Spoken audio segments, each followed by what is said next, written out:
मनोज जी, ये आपका लग्न चार्ट और नवांश स्क्रीन पर दिख रहा है।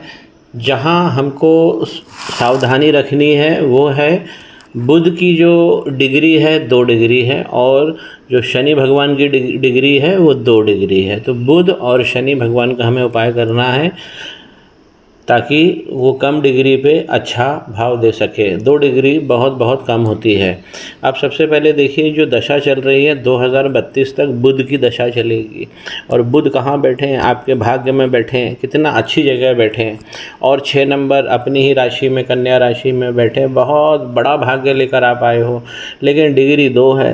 तो एक अकेले बुध अगर यहाँ बैठ जाए, ये धर्म का भी भाव होता है और हमारा भाग्य भी होता है। तो ये बहुत बहुत अच्छी पोजीशन पे बुध बैठे हुए हैं। डिग्री 2 है, इसको हमको बढ़ाना है। और अपने ही घर में विराजमान है, कन्या राशि लेकर। मतलब कन्या राशि के स्वामी भी बुध हैं। अब मैं आपको आरंभ करता हूँ। सबसे पहले हम देखें कि यहाँ पर 10 लिखा है, ये पहला घर है। इसे हम असेंडेंट कहते हैं या लग्न। तो यहाँ पर डिग्री अच्छी है लग्न की।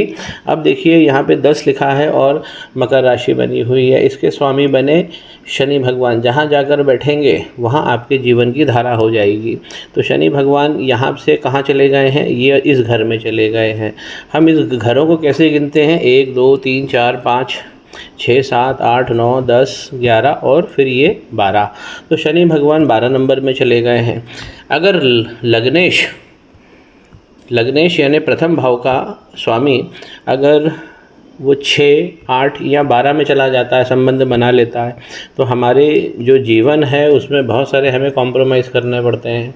तो यहाँ पर शनि भगवान की जो पोजीशन है बहुत अच्छी पोजीशन है। देखिए, आपके लग्नपति भी शनि है और यहाँ धनपति भी, क्योंकि 11 नंबर भी इन्हीं की राशि होती है, कुंभ राशि। तो इन दोनों के स्वामी 12 नंबर में जाकर बैठ गए। मैं आपको शनि भगवान का बहुत अच्छा उपाय दूंगा। और यहीं इसी कारण है कि शनि पर्वत पर आपकी रेखा वक्री हो गई है। साथ में 2 डिग्री का अलग से वो पाप लगा हुआ है। तो इसलिए शनि भगवान को स्ट्रॉन्ग करना। तो आपके धन के स्वामी, ये घर के स्वामी 11 लिखा हुआ है, ये भी शनि और लग्नेश भी शनि। तो शनि आपके बहुत ज़्यादा फ्लैश पॉइंट पे आ रहे हैं।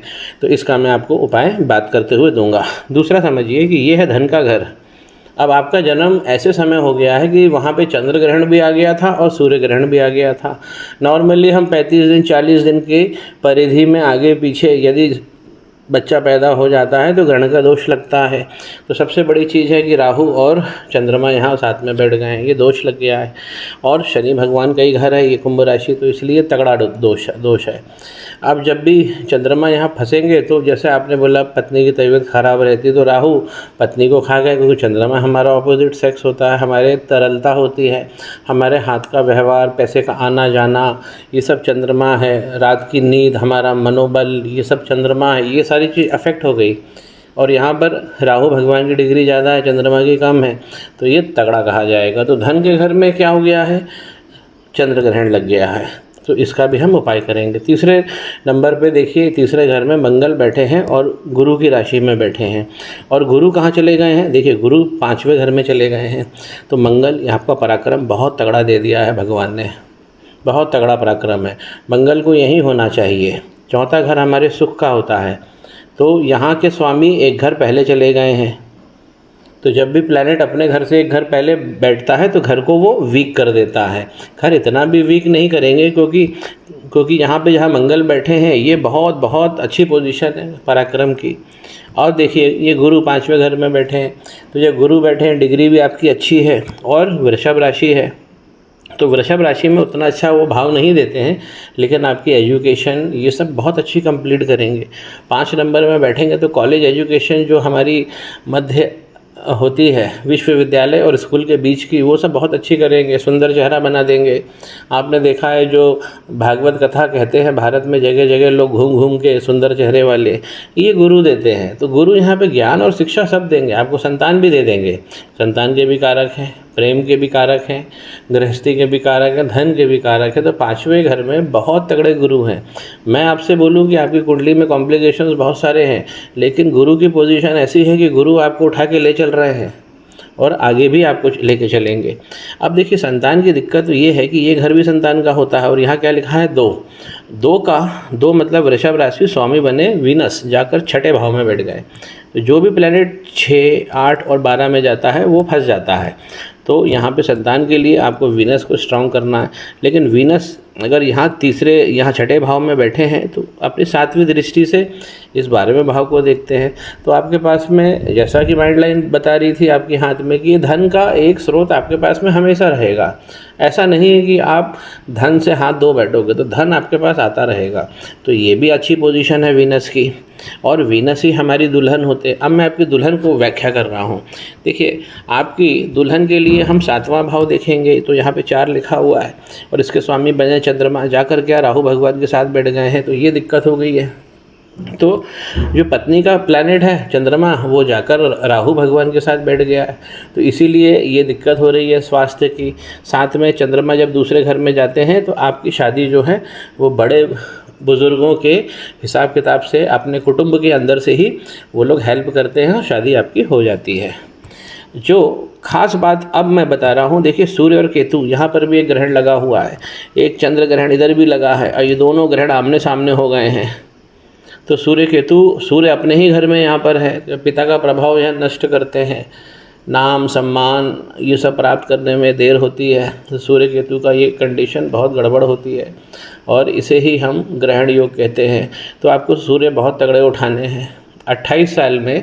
जब आप 28 के, आप तो निकल चुकी है वो, और आने वाली 42 साल, तो 28 और 42 ये पिता को बहुत कष्ट देते हैं ऐसे सूर्य। इस पर भी मैं आपसे बात करूंगा।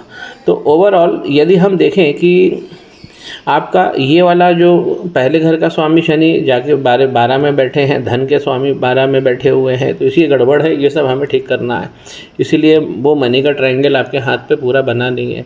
अब देखिए यहाँ पर 8 लिखा हुआ है, तो ये क्या हो गया, लाभ का घर है, प्रॉफिटेबल इवेंट्स। तो इसके स्वामी कौन बने, मंगल। 8 लिखा वृश्चिक, जाकर कहाँ बैठे, पराक्रम में। जितना पराक्रम आप करोगे उतना धन आता जाएगा। धन बड़ा शनि भगवान लेने नहीं देंगे। क्यों? क्योंकि जाकर 12 में बैठ गए, डिग्री में भी कम है, और इधर बुध जिनकी दशा चल रही वो भी डिग्री कम है। 2 ग्रहण आमने सामने हैं। यही सब चर्चा आपसे करना है। और यहाँ पर जो गुरु हैं ये सबसे अच्छे आपके बैठे हैं। इन्होंने ही संतुलन कर लिया, लेकिन बड़ा प्रॉफिट नहीं मिल पा रहा है। नवांश में देखिए, ये वाला घर हम देखते हैं, चौथा घर, ये चौथा घर है, इसमें 9 लिखा हुआ है, धनु राशि है, और मंगल बैठे हुए हैं। तो ये गृहस्थी का सुख है। तो यहाँ पे गृहस्थी के सुख में दिक्कत करेंगे मंगल। आपको यहाँ धन दे देंगे, आपको यहाँ भूस्वामी भी बना देंगे। जो आपने बोला है कि मेरा मकान कब बनेगा, जब इनकी दशा आएगी तो वो कर भी देंगे मंगल। यहाँ पे बुध फिर यहाँ पे अच्छे बैठे हैं, केतु यहाँ पे फिर अच्छे बैठे हैं, चंद्रमा इधर भी अच्छे बैठे हैं। यहाँ पे चंद्रमा आपके फ्री हो गए, जो यहाँ पे फंस गए थे राहु के साथ। अब यहाँ पर आके वो कर्म के भाव में आ गए हैं। तो ये भी बहुत अच्छी है, और इससे आपका मनोबल भी बढ़ेगा। लेकिन हमको ऊपर इनकी जड़ खराब है उसे ठीक करना है। सूर्य जो यहाँ पे ख़राब थे, यहाँ पर फिर अच्छे हो गए हैं, लेकिन हमको यहाँ पे ठीक भी करना है। अब देखिए जुपिटर, शनि और राहु, तो शनि राहु भगवान का ये शापित दोष लग गया है, ये बहुत ज़्यादा गड़बड़ होता है। गुरु और राहु भगवान का गुरु चांडाल योग लग गया है। तो यहाँ पर ये 8वें घर में बहुत सारी प्रॉब्लम हो गई है। ये 8वां घर गुप्त घर होता है नवांश का। तो जीवन जब आगे बढ़ेगा तो होगा क्या कि बहुत सारी ऐसी चीज़ें, ऐसी बीमारियाँ घर में आएंगी जिसमें, क्योंकि यहाँ गुरु फंस गए हैं, और यहाँ गुरु विवाह संतान सब होते हैं। तो ये ही हमें सबसे बड़ी चीज़ निकालनी है। तो इन दुर्योगों को हमें दूर करना है, उसी पर मैं आपसे चर्चा करूँगा। एक चलते चलते मैं आपसे कर्म का भी एक सूत्र आपको देता हूँ। देखिए, ये होता है घर कर्म का, यहाँ 7 लिखा हुआ है, यानी कौन सी राशि बनी, तुला राशि, और इसके स्वामी देखिए वीनस जाके छठे में बैठ गए हैं। इसलिए भी कर्म में परेशानी, जो पर्सनल लाइफ की आपने बात करी थी उसमें भी इसलिए परेशानी आ रही है। तो कुंडली आपकी कॉम्प्लिकेटेड हो गई है। अब इस कुंडली में अगर हम लग्न चार्ट में देखें तो हमको 2 प्लैनेट बहुत गजब दिख रहे हैं, एक है मंगल और दूसरे हैं गुरु।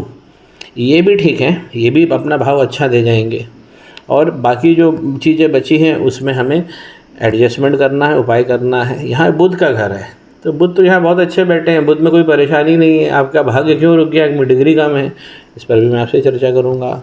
और ये जो पार्ट है 8वां घर नवांश का, नवांश चार्ट क्या होता है कि हमारा आगे का जीवन कैसा चलेगा, आगे हमें क्या दिख रहा है अपने जीवन में होता हुआ, वो नवांश चार्ट होता है। तो नवांश चार्ट का ये 8वां भाव बहुत ज़्यादा फंस गया है। तो गुरु, शनि और राहु ये गड़बड़ हो गए, इसलिए आपके हाथ पे जो ग्रोथ लाइन है वो वीक पड़ गई है। गुरु की जो गुरु पर्वत पे मैंने जो ग्रोथ लाइन बताई है वो कमज़ोर हो गई है। और जो वहाँ पे मंगल के पास में जो आपकी जीवन रेखा टूटी है, जो मैंने बताया कि राहु बहुत ज़्यादा एक्टिव है, इस तरफ मंगल राइट हैंड साइड और लेफ्ट हैंड साइड लाइन के राहु बहुत तगड़े हो गए।